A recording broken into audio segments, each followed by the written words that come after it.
Primero que nada, muchas gracias a todas y a todos. Cuando Soledad me comentó junto con Javier que teníamos 5 minutos para hablar de nuestros temas, pues me pareció una labor un tanto titánica y atrevida, ¿no? Querer resumir temas tan importantes como la innovación en tan solo 5 minutos y más cuando está vinculada al servicio y al sector público. Ya puse yo mi cronómetro para que no esté Lola con el pendiente, pero estaremos sincronizados. Primero que nada, me quisiera presentar. Yo soy Mauricio, soy de la 4ª edición, soy mexicano, soy abogado y me he dedicado particularmente a los temas de justicia abierta y últimamente a los aspectos normativos que tienen que ver con tecnología, desarrollo e innovación. Y quisiera compartir con ustedes 3 principales puntos que me parece que como funcionarios públicos, como servidores, debemos tener en consideración, sobre todo en este siglo que estamos viviendo. Creo que el uso de tecnología permite 2 cosas en los servicios de gobierno. La primera, la inclusión. Vivimos en ciudades y en territorios donde desplazarse a los lugares donde se prestan los servicios es muy complicado. La tecnología permite precisamente acotar esa distancia. Y por otro lado, hay que decirlo tal cual, vivimos en países donde la corrupción es un medio, o más bien un problema latente, y me parece que también la migración de servicios analógicos a servicios en línea permite cerrar y permite reducir esa brecha de corrupción, porque se da precisamente en la interacción que hay entre ciudadano y gobierno, en la gran mayoría de los casos. Y del mismo modo tenemos que invertir cada vez más, ¿no?, en las denominadas soft skills para las nuevas generaciones.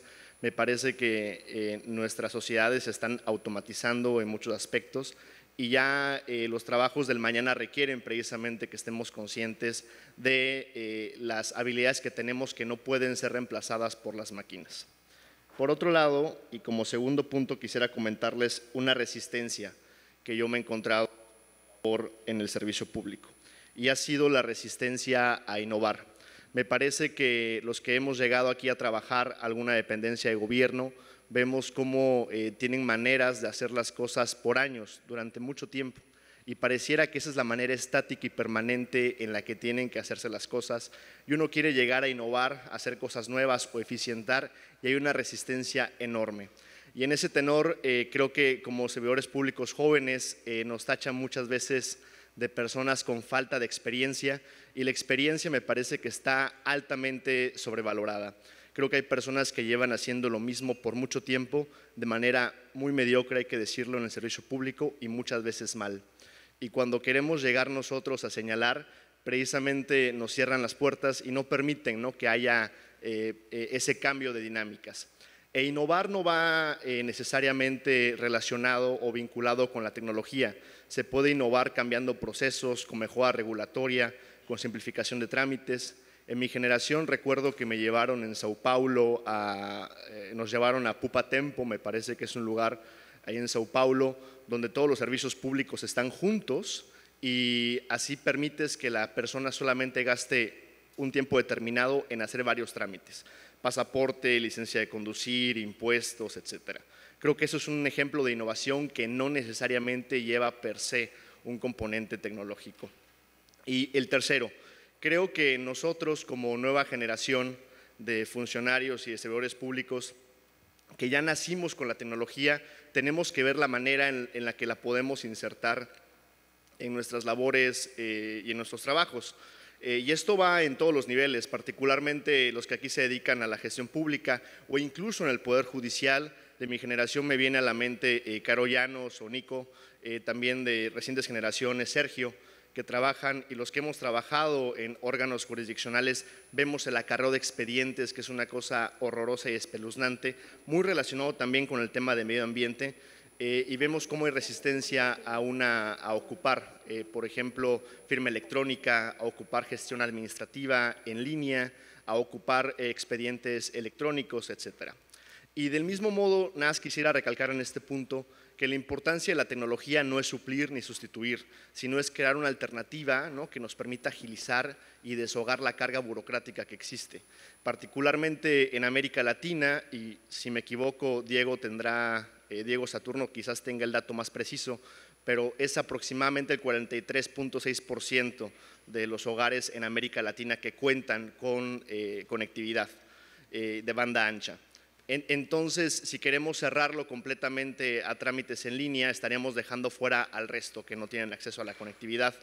No obstante, tenemos que seguir invirtiendo y considerarlo como una especie de complemento. Muy bien, yo quisiera agradecer y reiterar en este espacio mi gratitud y sobre todo mi reconocimiento a la Red Mexicana. Creo que ha sido una red que ha trabajado mucho.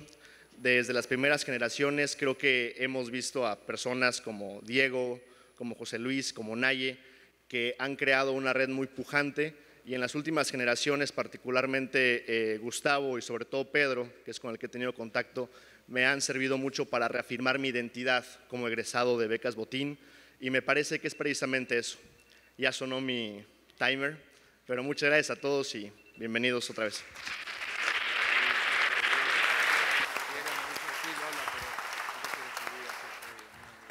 Bueno, no combinamos, pero si hubiéramos combinado creo que sería perfecto, porque hablaste de las dos cosas que creo que son las más importantes cuando hablamos de innovación. A ver, me paro.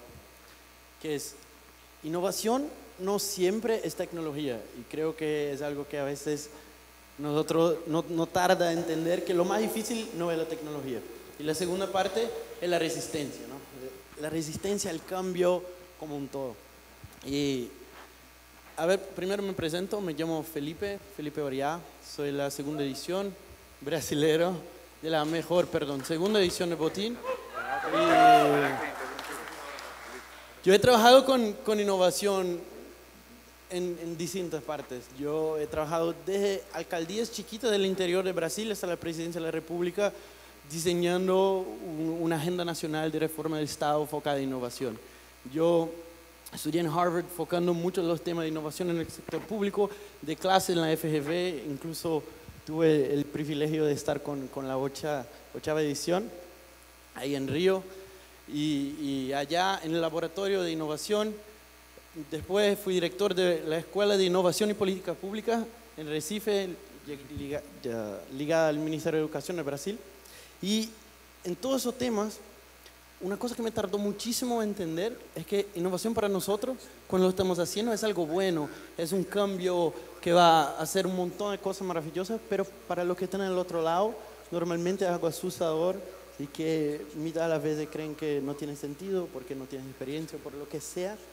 Pero, y eso quería contarles, y creo que todos los ponentes que pasaron por aquí hablaron de soft skills, hablaron de todo eso, y yo creo que la parte más importante para poder innovar es saber contar historias. Y les digo eso junto con una historia, porque creo que si vas a hacer cambios, si vas a llevar gente contigo, creo que tiene más sentido. Yo creé un movimiento político en Brasil en los últimos 2 años. Nosotros empezamos como 5 amigos, hoy tenemos un senador, 2 diputados federales, 2 diputados estaduales, tenemos gente en todos los estados de Brasil, tendremos un montón de candidatos este año que vienen en las elecciones, y tuve que sobrevivir y convencer a la gente a creer en política en el momento creo que más polarizado de Brasil. Y me acuerdo que a los que fueron a Río van a reconocer, sales de FGV y tienen una parada de bus justo ahí enfrente, y un día había terminado una clase y estábamos ahí en el medio de crear ese movimiento y pensando qué nombre le daríamos a él. En un momento en que Brasil, la cosa más difícil que podía querer hacer era hablar de política de una manera desapasionada, intentando hacerlo con un mínimo de racionalidad. Y ahí estaba hablando con Bruno, uno de los fundadores, por teléfono, y justamente intentando mostrar a la gente que innovación no es tecnología, innovación tiene que superar resistencia, y pensamos, pero ¿qué nombre vamos a dar a ese movimiento que al mismo tiempo sea simple, fácil, pero comunique a la gente en un momento que nadie quiere saber de política cuál es nuestro proyecto de Brasil? Y ahí estaba en el teléfono, me subí al bus, me quedé en la primera silla por el ruido, y estábamos hablando y no teníamos idea de lo que sería, ¿no? Y ahí en la parada siguiente se sube un señor de como 40, 50 años a pedir ayuda, Es algo que en Brasil pasa todo el tiempo, pero creo que en todos los países de Latinoamérica. Y decía, oye, yo vendía, no son bombones, Sergio, caramelos. Vendía caramelos, vendía agua, pero me llevaron todo y estoy pidiendo ayuda para comprárselo de nuevo para volver a vender. Y pasó lo que siempre pasa, mitad de la gente miró por la ventana, la otra miró su teléfono, alguna persona le dieron unas moneditas. Y como estaba sentado en la primera cadera, vi a ese tipo mirar para abajo un poco decepcionado y comentar a una señora que estaba ahí, mitad para la señora, creo que mitad hablaba a sí mismo, y dijo, lo más difícil, lo que más me duele, es que estoy seguro que toda la gente en ese bus, cada una de esas personas me ayudaría si supieran lo que estoy diciendo es verdad, pero nadie cree en más nadie en Brasil. Y de ahí bajé del bus y dije, tenemos el nombre del movimiento, el movimiento acredito, que sería creo en español.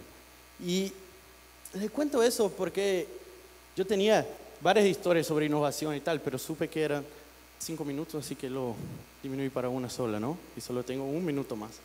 Pero esa es una historia que a nosotros nos ayudó a movilizar mucha gente, porque si no puedes creer en la persona que está al lado, quizás va a creer el político que ves en la tele, algo muy distinto.